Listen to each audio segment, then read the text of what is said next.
우리의 삶은 우리 인격을 갖고 있는 사람들과의 관계로 이루어집니다. 물론 우리가 돈이라든지 또는 집이라든지 이런 물질들을 통해서 행복과 또 불행을 경험하기도 하지만 대체로 우리가 살아가면서 경험하는 행복이나 불행, 기쁨이나 슬픔, 또 즐거움이나 괴로움 이런 것들은요, 사람과의 관계에서 오게 됩니다. 자, 가정에 부부 관계에 심각한 금이가 있는 가정은요, 모든 사람들이 다 부러워하는 그런 제일 고급스러운 아파트에 살고 있어도 행복하지 않습니다. 반면에 부부의 금슬이 좋고 부부가 서로 사랑하는 그런 가정은요, 초라한 집에 살아도 행복합니다. 우리 잠언이 우리에게 그걸 가르쳐 주잖아요. 잠언 17장 1절에 보면은 마른 떡 한 조각만 있고도 화목하는 것이 제육이 집에 가득하고도 다투는 것보다 나으니라. 그럼 다 이 말씀에 공감하실 거예요. 자, 우리 직장도 마찬가지예요. 같이 일하는 사람들과의 관계가 뒤틀어져 있으면은요, 모두가 부러워하는 그야말로 신의 직장이라고 하는 곳에서 일을 한다 해도요, 일이 고달픕니다. 직장 생활이 고달픕니다. 자, 그러나 동료들과 하하호호하고 그리고 나를 같은 동역자로서 귀하게 여기고 또 서로 사랑해주는 그런 관계면은 직장의 일이 조금 힘들어도요, 직장 생활이 즐겁고 행복합니다. 여러분, 가족이나 또는 직장 동료나 또는 교우들도 마찬가지예요. 자, 우리 인격과 인격의 관계가 우리의 행복과 불행을 좌우하는 소중한 것인데 그 인격의 관계를 기름지게 하는 게 뭐냐? 바로 사랑입니다. 사랑. 사랑에는 참 신비한 힘이 있어요. 분명 굉장히 힘들고 어려운 일이에요. 그런데 사랑하는 사람을 위해서 그것을 한다. 그러면 하나도 힘들지가 않아. 사랑하면 따지지도 않아요. 계산하지도 않아요. 또 아까워하지도 않습니다. 자, 오래간만에 어려서부터 내가 사랑했던 남동생이 집을 방문했어요.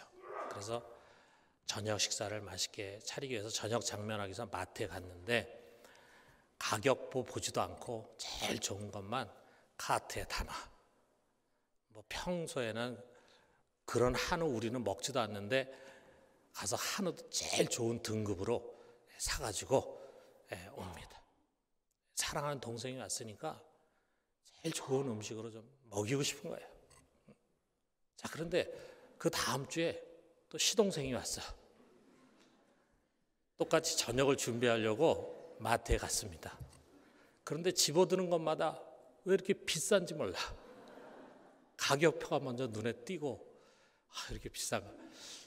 불과 한 주일 사이인데 이렇게 물가가 올랐나 이런 생각이 듭니다. 물가가 오른 것이 아니고 사랑이 있고 없고의 차이예요. 여러분, 사랑의 힘이라는 것이 얼마나 대단합니까? 주님께서 우리 주위에 사랑할 사람들을 많이 보내줬어요. 가족들, 친족들, 또 그리고 교우들, 또 우리 직장 동료들. 여러분, 올해는 그런 사람들을 사랑하면서 내가 속한 공동체를 행복한 곳으로 만들 수 있게 되기를 주님의 이름으로 축원합니다. 자, 그런데 우리에게는요, 오직 사랑으로만 맺어진 관계가 있어요. 하나님과의 관계입니다. 하나님과 우리의 관계는요, 거기서 사랑을 빼면 아무것도 남는 게 없어요. 그렇기 때문에 그 하나님과의 관계라고 하는 것이 그냥 내가 하나님이 정말 살아계시구나, 하나님이 존재하시는구나 라고 하는 것을 믿는 것으로 맺어지게 되지 않습니다. 그가 나를 사랑한 그 사랑을 내가 깨닫고 믿을 때 비로소 그분과 관계가 시작이 되는 거예요. 자, 그러니까 우리가 어렸을 때부터 교회를 다닌 분들은요, 하나님이 계시다는 것을 의심하지 않아요. 자, 그런데 그분이 나를 사랑하시는 그 사랑을 깨닫지 못하면은 그렇게 오랫동안 교회를 다녀도 하나님과 인격적인 관계 형성이 되지가 않습니다. 되지가 않아요. 여러분, 하나님이 우리를 이처럼 사랑하셨다. 모든 것이 다 여기서부터 시작이 됩니다. 성경의 이야기는요, 하나님이 우리를 사랑하셨다라고 하는 것에서 시작돼요. 그것을 위해서 그분이 우리를 구원하기 위한 구원 경륜을 계획하시고 그리고 그것을 이루시잖아요. 그 모든 내용이 바로 성경에 나와 있는 내용인데, 만약에 하나님이 우리를 사랑하지 않았다 그러면은요, 이 성경이라는 것 자체가 존재하지도 않고 구원 역사가 일어나지도 않습니다. 얼마만큼 하나님 우리를 사랑하시는가, 당신의 독생자를 내어줄 만큼의 사랑입니다. 한마디로 말한다면 이게 최고의 사랑이잖아요. 여러분, 우리가 세상에서도 사람과의 관계, 사랑을 이야기하지만 여러분, 세상 어떤 다른 곳에서 우리가 이런 사랑을 경험할 수 있겠어요? 여러분을 위해서 자기 아들을 희생할 사람을 찾을 수 있겠습니까? 여러분을 굉장히 존중해요. 여러분 굉장히 존경하고 좋아하고 잘 따라요. 그런데 그렇다고 해서 여러분을 위해서 자기 아들을 희생해요?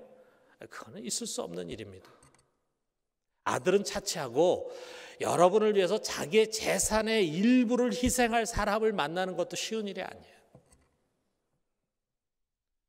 우리가 세상에서 경험하는 사랑의 수준은 그 정도밖에 안 됩니다. 그런데 하나님은 자기 독생자를 우리에게 아낌없이 내어주는 사랑을 보여주셨어요. 이만큼 날 사랑하셨습니다. 그리고 그 하나님 아버지의 뜻을 따라서 그의 아들 예수 그리스도는 그 사랑을 실천하셨어요. 그래서 친히 종의 형체로 종으로 세상에 오시고 여러분과 나의 모든 고난을 그가 대신 짊어지시고 그리고 십자가에서 죽임을 당했어요. 온몸에 살이 찢겨지고 온 피를 다 쏟으시고 마지막 피 한 방울까지 쥐어짜면서 그야말로 모든 것을 다해서 온 힘을 다해서 우리를 사랑해 주셨습니다. 우리 하나님 아버지와 그의 아들 예수 그리스도는 힘을 다해서 우리를 사랑해 주셨어요. 여러분, 그 사랑이 아니면은 우리 같은 이런 죄인이, 이런 부패한 인간이 어떻게 거룩하신 하나님과 관계를 가질 수 있겠어요?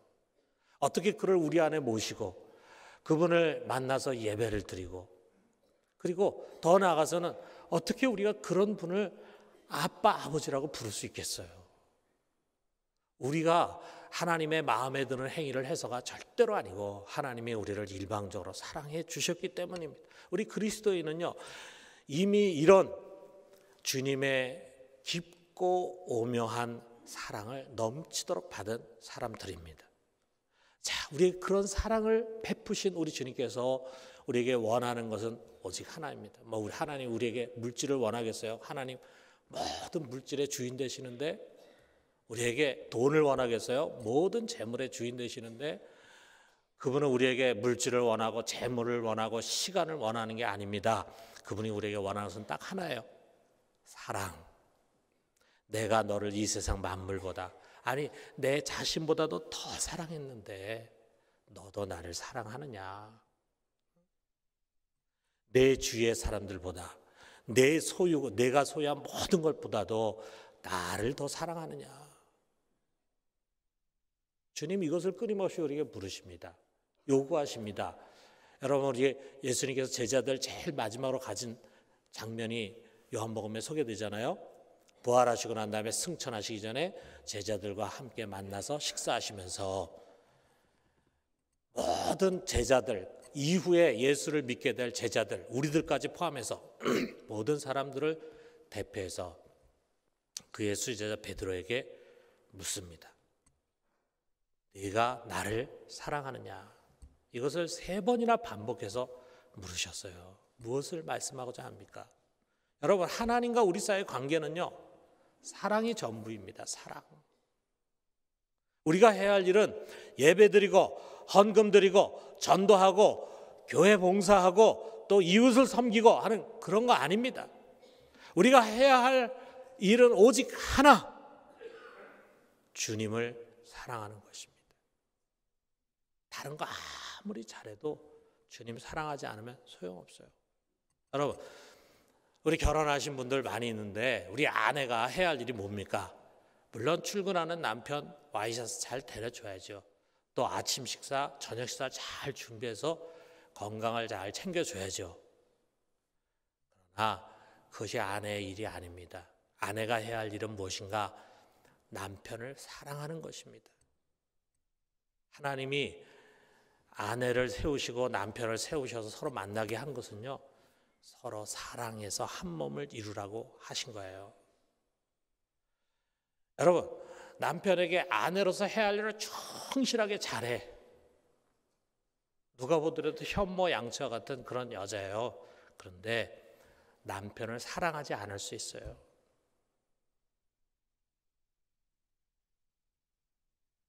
와이셔츠도 잘 들어주고 남편이 전혀 불편함이 없이 모든 것을 다 잘하지만 그 마음속에 남편에 대한 무관심, 냉소, 무시하는 마음, 더 나아가서는 증오심을 갖고도 그 일을 잘할 수 있어요.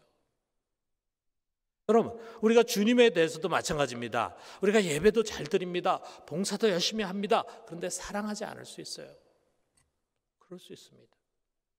여러분, 우리가 사랑이 없이 하는 이 모든 일들은 결국 뭐가 됩니까? 메마른 의무, 체면, 그 다음에 외식만 남게 돼요. 그리고 시간이 가면 모든 것이 다 무거운 짐으로 느껴집니다. 무거운 짐. 사랑할 때는 하나도 어렵지 않았어요. 무겁다는 생각이 안 들었어요. 근데 사랑이 없어지니까 어려워져요. 힘들어져요. 무겁게 느껴져요. 빈 껍데기 신앙이 되는 것입니다. 이 말로 다 할 수 없는 큰 사랑을 받은 우리가 해야 할 일은 오직 하나입니다. 주님을 사랑하는 것입니다. 여러분, 주님 사랑하십니까? 그를 사랑하지 않으면요, 아무것도 하지 않는 것입니다.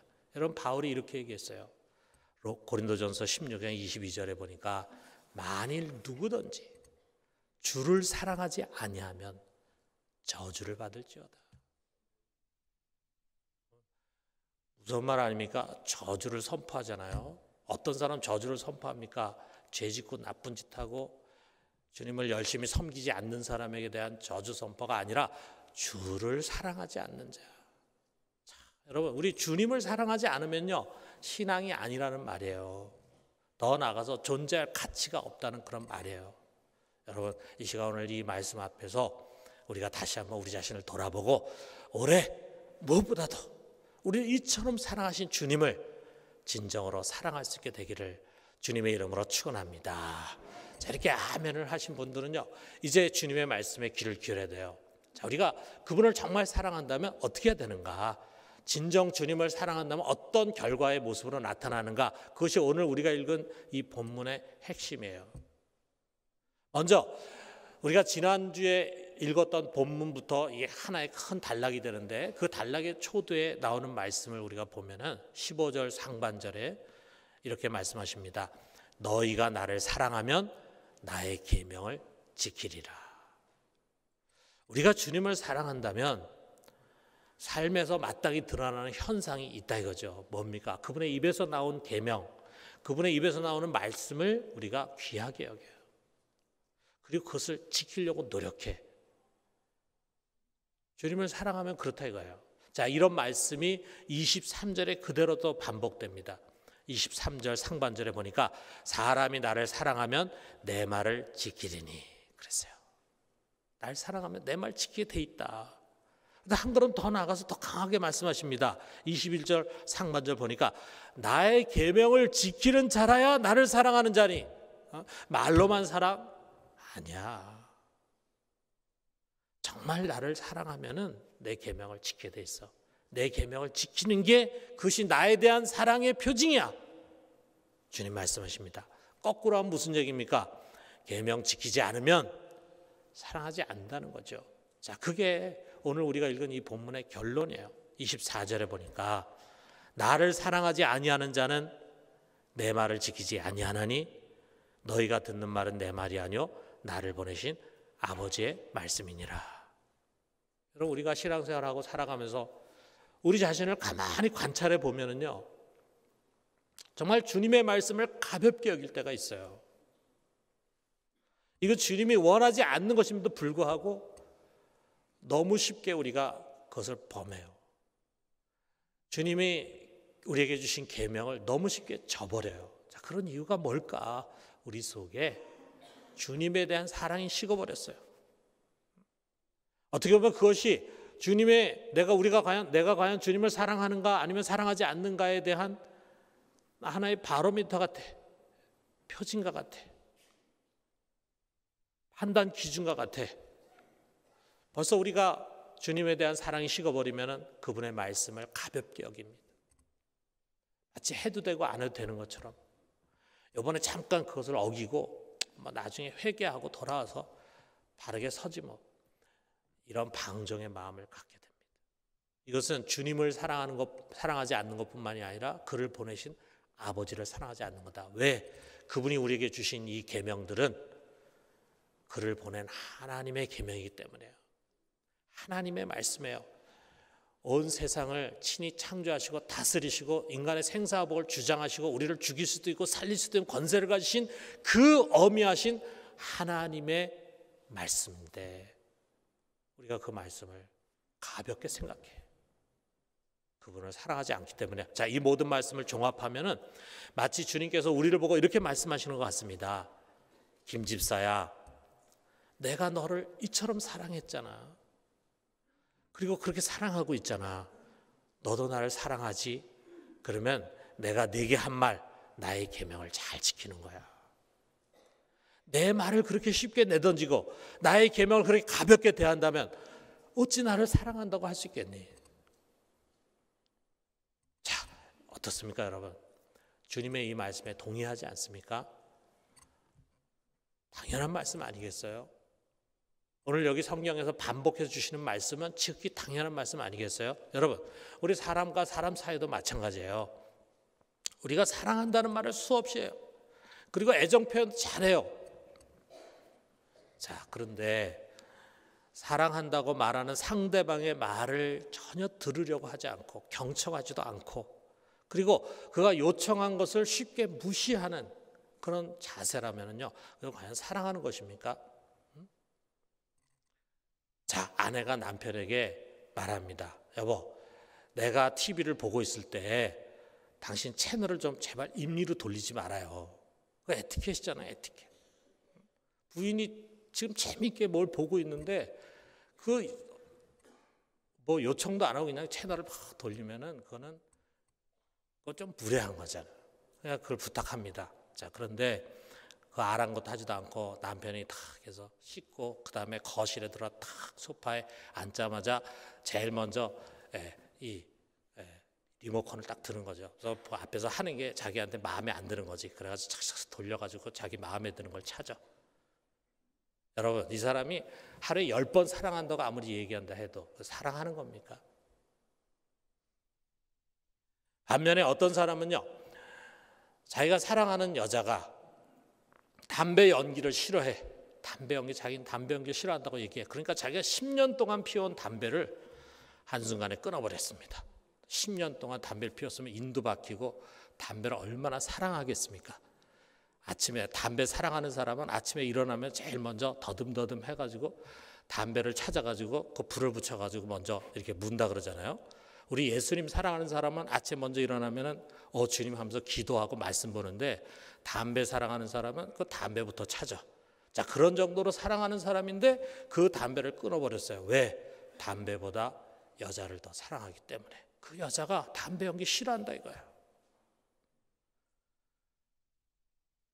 그 여자를 정말 사랑하고 있는 것을 증명하는 거죠. 증명. 여러분, 무슨 말입니까? 진정한 사랑은 행위로 실천된다 이거죠. 사랑하면은 그의 말에 귀를 기울이고 경청합니다. 그리고 그것을 존중합니다. 왜? 그의 말은 바로 그의 뜻이고 그의 마음이고 그의 인격이기 때문에. 그의 말을 거절하는 것은 인격을 거절하는 것이고 그가 한 말을 내가 경홀히 여기는 것은 그의 인격을 경홀히 여기는 거나 마찬가지라 이거예요. 여러분, 우리 주님의 말씀과 계명을 대하는 나의 자세도 마찬가지예요. 그것은 곧 주님을 대하는 자세입니다. 예수님 사랑하면은요, 그의 입에서 주신 말씀을 귀하게 여깁니다. 그가 원치 않는 길, 가지 말라고 한 길 가지 않습니다. 그런 잘못된 습관 어떻게든지 버리려고 애씁니다. 그의 말을 사랑하는 것이 곧 그를 사랑하는 것이기 때문에요. 단순하고도 지극히 당연한 말씀입니다. 우리 주님의 지고한 사랑을 입은 여러분, 그렇기 때문에 마땅히 그분을 사랑해야 할 거룩한 성도 여러분, 올 한 해 우리는 그분의 말씀 안에 거합시다. 주님을 사랑하는 만큼 그분의 계명 안에 삽시다. 그 울타리를 벗어나서 죄를 범하는 일을 하지 마요. 올 한 해도 우리가 살아갈 때 이것은 한 해 원하지 않는 건데, 그런데 내가 요거를 조금만 양보하면은 굉장히 즐거울 것 같아. 굉장히 이익을 얻을 것 같아. 굉장히 좋은 일이 있을 것 같아. 라고 하는 생각이 드는 순간 그것을 단호히 아니야! 라고 하면서 돌이킬 수 있는 그것이 신앙입니다. 여러분, 아무리 교회 와서 예배 열심히 잘 드리고 교회 와서는 천사 같은 모습을 하고 나름대로 참 바르게 살려고 하는 모습 가져도 막상 우리 삶의 자리에서, 가정에서, 직장에서, 사회 속에서 우리가 그런 죄의 유혹을 받을 때 끊임없이 거기에 타협하고 넘어가고 그렇게 되면은요, 우리 신앙이 자라지가 않습니다.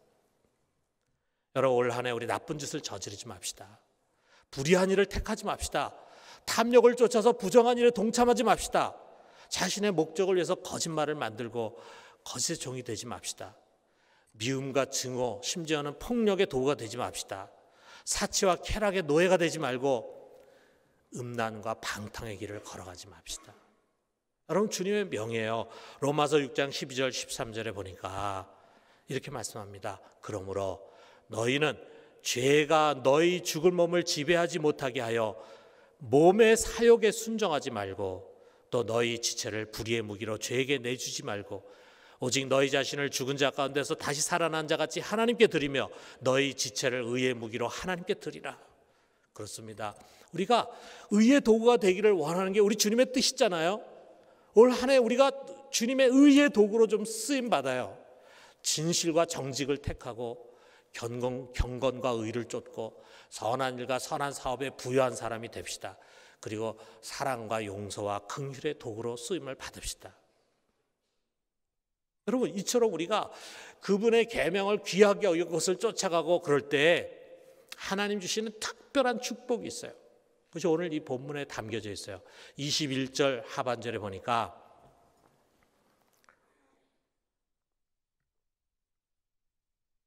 우리 같이 한번 읽어봅시다. 나를 사랑하는 자는 내 아버지께 사랑을 받을 것이요 나도 그를 사랑하여 그에게 나를 나타내리라. 나를 사랑해서 내 계명을 지키려고 애쓰는 그런 사람은 아버지도 사랑하고 나도 사랑한다. 그래서 그에게 나를 나타낸다 그랬어요. 여기서 이 아버지의 사랑, 주님의 사랑은요, 모든 믿는 사람들에게 주시는 일반적인 사랑이 아닙니다. 그의 계명 안에 충실하게 거하는 자에게 주는 특별한 사랑, 특별한 은혜예요. 뭐 말도 안 듣고 자기 하고 싶은 대로 하는 사람에게, 정말 그리고 경건하게 충실하게 사는 사람에게 하나님 똑같이 대할 수 없죠. 자, 이렇게 하나님의 계명을 충실하게 지키는 자에게 주님은 또 이런 약속 주십니다. 그에게 나를 나타내리라 그랬어요. 자, 그에게 나를 나타내리라. 우리가 주님의 임재와 주님의 나타나심을 경험하는 거예요. 자, 우리가 기도할 때나 삶의 자리에서 그분의 임재를 깊이 경험합니다. 여러분, 우리가 늘 죄짓고 예수를 믿는다고 하면서도 나쁜 걸 선택하고 하나님 말씀 제대로 듣지도 않고 불순종하며 살아가면은요, 정말 하나님이 나와 함께 계신지 안 계신지 믿지 못해요. 그런 확신이 안 들어요. 기도해도 맹숭맹숭해요. 정말 그분의 음성을 들을 수가 없어요. 내가 너와 함께한다. 너 두려워하지 마. 내가 지금 내 앞에 있어. 내 소리를 듣고 있어. 이런 소리를 누가 듣느냐? 하나님과 하나 되어 살아가는 그 사람은 이런 음성을 끊임없이 듣게 됩니다. 그리고 이런 음성 들을 때 살아나는 거예요. 또 이런 약속도 주십니다. 23절 하반절에 보니까 우리가 그에게 가서 거처를 그와 함께 하리라. 주의 계명을 충실히 지키는 자에게는요, 하나님 아버지와 그 아들이 와가지고 그와 한 집에 산다. 한 집에 거해. 자, 이 말의 의미를 레온 모리스라고 하는 사람은 이렇게 해석했어요. 믿는 자들이 경험하는 신성의 직접적인 임재 상태. 우리 믿는 사람이 우리 하나님의 신성의 직접적인 임재를 경험해. 그리고 단순히 성령이 우리 안에 내주하신다, 이런 지적인 인정이 아니에요. 삶의 여정 가운데 그분이 나와 함께 동행하시는구나. 지금 나의 삶의 영역 속에 그분이 함께 거하고 계시는구나. 나와 함께 하시는구나 라고 하는 것을 체험하고 확신하게 돼요. 여러분, 이게 얼마나 중요한지 아세요? 하나님이 지금 나와 함께 하신다. 비록 지금 나의 환경과 여건이 굉장히 힘들고 어렵지만 하나님 나와 함께 하신다 그러면요, 우리가 두려워할 게 없어요. 담대함을 갖습니다. 마치 시편에서 다윗이 1000만이 나를 치려할지라도 나는 마음이 안연하리로다. 그런 담대함이 생긴다 이거예요. 여러분, 이거보다 중요한 게 어디 있습니까? 이 저절로 생기는 게 아니에요. 매일 죄 짓고 하나님 뜻에 어긋나는 길을 가는 사람은요, 이런 확신을 가질 수가 없습니다. 이런 확신을 갖지 못하니까 끊임없이 사람을 의지하고 세상을 의지하며 사는 거예요. 그건 신앙생활이 아니잖아요. 우리가 하나님과 동행할 때 그런 확신이 우리 속에 주어집니다. 억지로 그런 확신 만들 수가 없잖아요. 그런데 하나님이 우리와 함께 하시기 때문에 그런 확신이 우리 속에 주어져요. 마치 에녹을 연상하게 됩니다. 창세기 5장 24절에 보니까 에녹이 하나님과 동행하더니 하나님이 그를 데려가심으로 세상에 있지 아니하였더라. 하나님이 에녹하고 함께 있는 게 너무 좋아. 왜? 에녹이 하나님과 완전히 통하거든. 그러니까 하나님이 에녹과 있는 게 너무 좋으니까 아예 에녹을 데려가 버렸어요. 자, 우리가 주님의 말씀을 귀하게 여기면 하나님 우리를 그렇게 대하십니다. 사랑하는 성도 여러분, 우리가 그의 말씀 안에 거하고 계명을 지키려고 노력할 때 그분에게 오는 넘치는 축복이 있습니다. 우리가 이걸 누려야 합니다. 여러분, 시편 150편까지 있는데 그중에 제일 첫 번째 서두가 뭔지 우리가 잘 알잖아요. 시편 1편 1절에서 2절. 자, 우리 이 말씀 같이 한번 읽어봅시다.